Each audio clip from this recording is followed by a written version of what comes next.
have a problem. My problem is no matter what kind of tools that I use, I just can't seem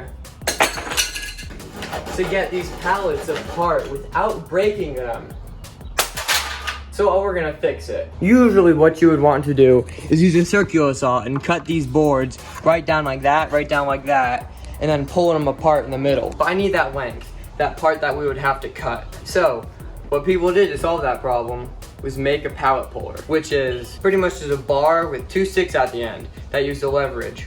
So I looked online and saw how much I could get one for. The cheapest was 60 bucks, which I don't have 60 bucks. So we're gonna build one for way cheaper. First step is to take some of this steel and we're gonna cut it.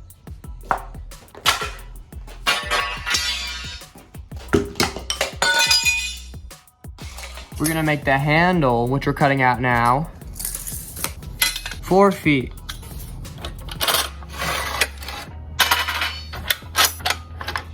Okay, here we go.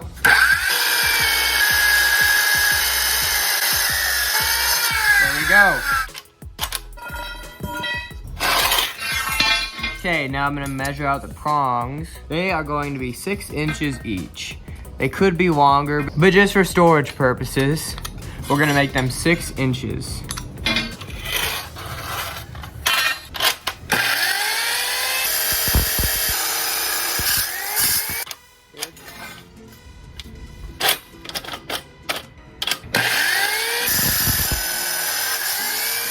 Last summer I published a video called like how to build a go-kart trailer for cheap, or how to build something like that, somewhere along those lines. I'll put it right here for you guys to go and look at. But I use a 24-inch DeWalt carpentry saw with this little blade on it, which is meant for a concrete saw. It worked, but we allegedly caught the saw on fire, which is why I was super happy when I upgraded this Drill Master cutoff saw. Obviously it won't work for bigger stuff, but 1/2-inch metal, it eats up.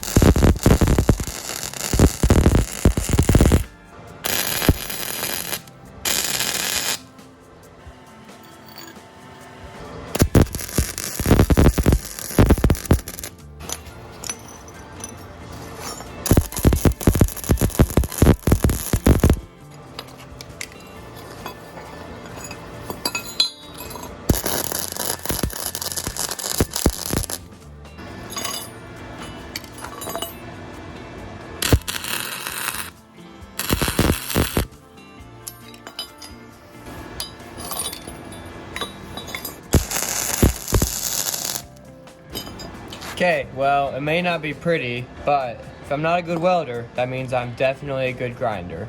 You can see here, like, there's a big bubble there and just big bubbles here too. And I'm pretty sure I had the heat set to the wrong height.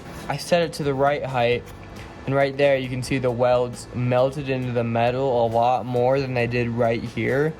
So I just need to adjust the height in the future. Attach the puller here now, or the handle I should say.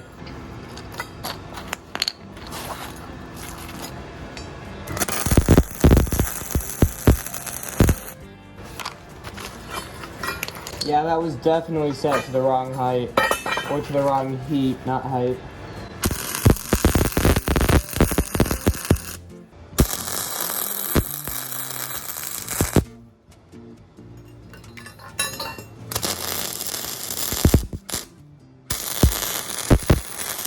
And I'm just gonna take my angle grinder and we're gonna grind these welds.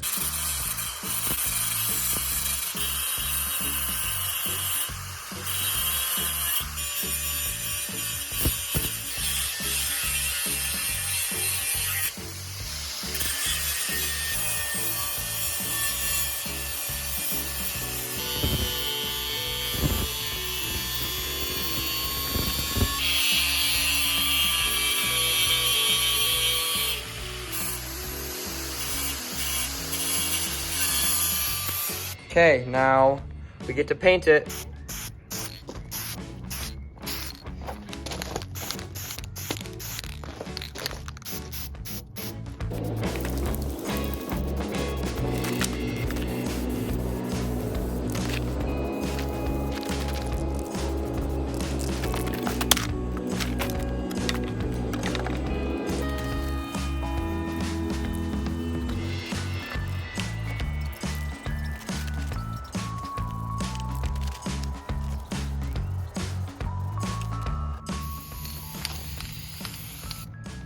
All right, I'll give it a second coat tomorrow, and then we can try it out.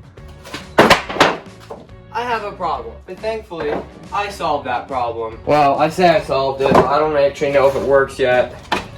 Start in the middle here. Oh, it works beautifully. Perfect. Alright guys, so my local metal dealer was only charging $3.79 per foot of metal, and we used 5.5 feet, so that is pretty much somewhere on $20 plus spray paint, so we'll say $25. And yeah, I think that's about it. Thanks for watching.